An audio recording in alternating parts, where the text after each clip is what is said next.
The voice of rugby league, Rabsy Ray Warren, joins us right now. G'day, Ray. How are you?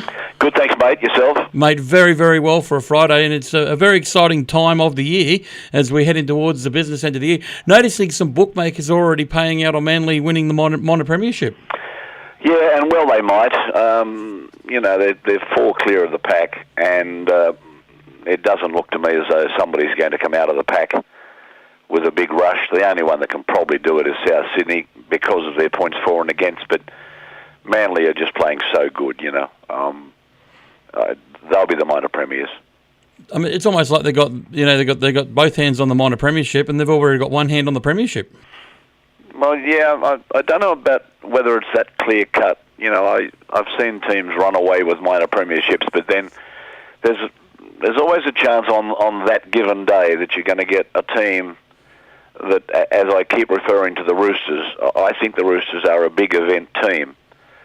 So I'd sound that warning, and then I wouldn't be surprised if Souths are a little bit the same. The euphoria that goes with Souths. The Roosters, I know, looking at them, I know every time they go around, I say to myself, this is a risky match for them because they're playing one of the lower sides. That's an indication to me that they only switch on when they have to.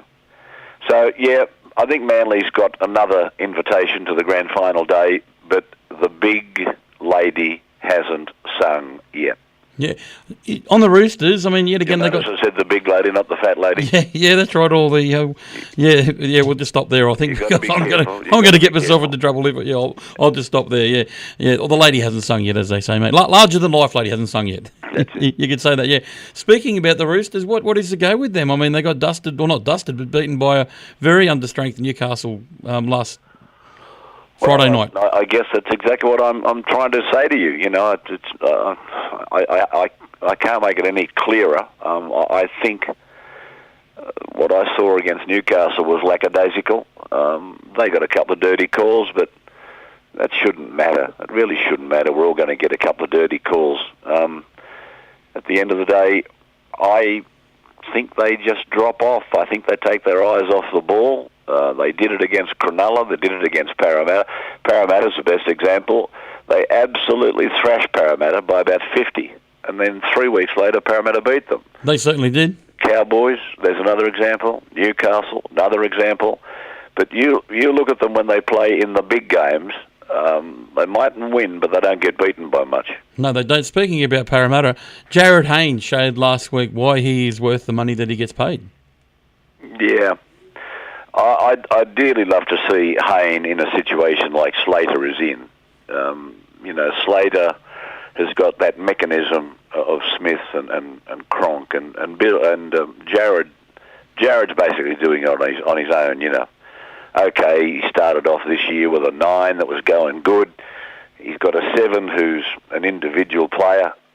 Then he's got a 6 who's only been at the club 5 seconds.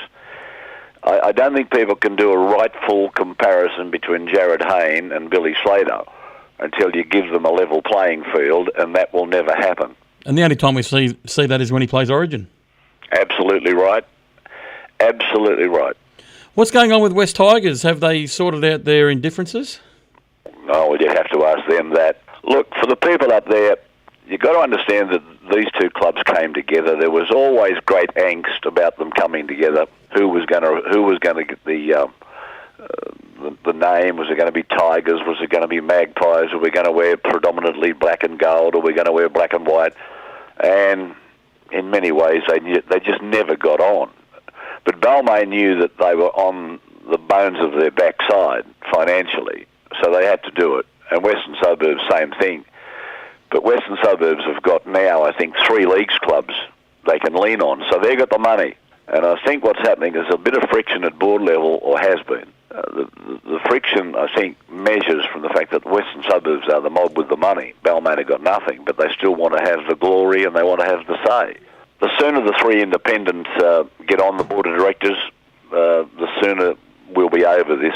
That's the problem. You can't leave these 2 clubs sitting around a board table betting according to party lines, if you know what I mean. So the 3 independents are going to change that. Yeah, so it's not the happiest of marriages, as they say. No, it's not. All right, that's awesome, mate. Love chatting with you on a Friday afternoon.